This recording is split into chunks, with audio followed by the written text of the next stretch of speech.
உறவுகளுக்கு புரட்சி வணக்கம். ஒரு நண்பர் என்கிட்ட கேட்டிருந்தாரு, நாம் தமிழர் எதுக்கு தமிழ்நாட்டுக்கு வேணும் அப்படின்னு சொல்லிட்டு. அந்த நண்பருக்கு நான் அதை சொல்ல விரும்புகிறேன். 1964 திமுக முதல் முறையாக ஆட்சி அமைக்குது. அப்படி ஆட்சி அமைக்கும் போது மொழியை முன்னிறுத்தி மட்டும்தான் திமுக ஆட்சி அமைக்குது. அண்ணாதுரை அவர்கள் 4 வருட காலங்கள் நல்லாட்சி கொடுத்தாரு. அந்த நல்லாட்சிகளில் மக்களுக்கான ஒரு அரசாங்கத்தை அவர் நிறுவனாரு. அப்படி நிறுவும் போது மக்களுக்கு என்ன தேவையோ அது அந்த அரசாங்கம் சரியா பண்ணுச்சு. இப்போ அதே போலவே நாம் தமிழர் கட்சி ஒரு மொழியை முன்னிறுத்தி மட்டும்தான் இன்னைக்கு அரசியல் பண்ணுது. இன்னைக்கு அனைத்து போராட்ட களங்கள்லயும் நாம் தமிழர் கட்சி நிக்குது. நாம் தமிழர் கட்சி செய்யற நல்லது என்ன அப்படின்னா, எங்களோட அரசியலை எங்களுக்கே வேணும் அப்படின்ற ஒரு கொள்கையை முன்னிறுத்தி பண்ணுது. தமிழ்நாட்டுல யாரு வேணாலும் வரலாம், வாழலாம், ஆனா தமிழர்கள் நாம தான் ஆள்வோம் அப்படின்ற ஒரு தத்துவத்தை முன்னெடுத்தது. தமிழ்நாட்டுல தமிழர்களுக்கு மட்டும்தான் முன்னுரிமை, மற்ற மொழிகாரர்களுக்கு இருக்க உரிமைகளே கொடுக்கப்படும் அப்படின்ற ஒண்ணு அவங்க சொல்றாங்க. இன்னைக்கு தமிழ்நாட்டில் நடக்கிற போராட்ட காலத்துல எல்லா போராட்ட காலத்திலையும் முதல்ல முன்னிக்கிறது நாம் தமிழர் கட்சி மட்டும்தான். இன்னைக்கு நாம் தமிழர் கட்சி இல்லை அப்படின்னா பரந்தூர்ல விமான நிலையம் வந்திருக்கும், அனல்மின் நிலையம் உருவாக்கி நடந்திருக்கும், டங்ஸ்டன் சுரங்கம் நடந்திருக்கும். இது எல்லாத்தையும் தடுத்து நிறுத்துறது நாம் தமிழர் கட்சி மட்டும்தான். 8 வழிச்சாலை போட்டு பாரு அப்படின்னு சொன்னாரு, இன்னொரு அந்த 8 வழிச்சாலை போட முடியல. பரந்தூர்ல விமான நிலையம் கட்டி பாரு அப்படின்னு சொன்னாரு, இன்னவரையும் கட்ட முடியல.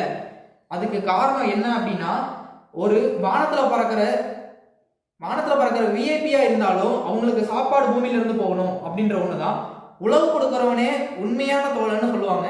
தமிழ்ல உழவிட்டு வாழ்பவனே உண்மையான தெய்வம்னு சொல்லுவாங்க. அந்த விவசாய காக்கணும் அப்படின்னு சொல்லிட்டு தான் நாம் தமிழர் கட்சி இன்னைக்கு தனித்து நிக்குது. கடந்த 15 வருட காலங்களா நாம் தமிழர் கட்சி ஆணுக்கும் பெண்ணுக்கும் சரிசமமான உரிமையை முன்னிறுத்தி வைக்குது. இந்த உரிமையை முன்னிறுத்துறதுனால ஆணும் பெண்ணும் சரி அப்படின்ற ஒரு கோட்பாடுல இருக்கும். இந்த ஆணும் பெண்ணுக்கு அப்புறம் மாற்றுப்பாலினம், அதாவது திருநங்கை, அவர்களுக்கும் நாம் தமிழர் கட்சி வாய்ப்பு கொடுத்திருக்கு. உங்களோட உரிமையை நீங்களே பெற்றுக்கோங்க, நான் அந்த உரிமையை தரல, நீங்களே பெற்றுக்கோங்க எங்களோட அண்ணன் செந்தமிழன் சீமான் அவர்கள் சொல்றாங்க. எங்களுடைய தலைவர் மேதகவே அவர்கள் ஈழத்துல ஆண்களுக்கும் பெண்களுக்கும் சரிசமமா கொடுத்தாங்க. அதே போல எங்க அண்ணனும் தமிழ்நாட்டில் கொடுத்திருக்காங்க. எங்களோட அரசியல் எங்களுக்கான அரசியல் கிடையாது, அடுத்த தலைமுறைக்கான அரசியல். இந்த தலைமுறையில நாங்களே செத்து விழுந்தாலும் சரி, அடுத்த தலைமுறை எங்க அரசியலை எடுத்துட்டு போவோம் அப்படின்னு நாங்க நம்புறோம். நாம் தமிழர் கட்சி எதுக்கு வேணும் அப்படின்னு கேட்கிறவங்களுக்கு இது ஒரு பதில். நாம் தமிழர் கட்சி இருந்துச்சுன்னா தமிழ்நாடு நாடா இருக்கும், இல்லையில் தமிழ்நாடு சுடுகாடு. நன்றி, வணக்கம். நாம் தமிழர், நம் இலக்கு ஒன்றுதான், இனத்தின் விடுதலை. தமிழ்தாய் வாழ்க, தலைவர் பிரபாகரன் வாழ்க.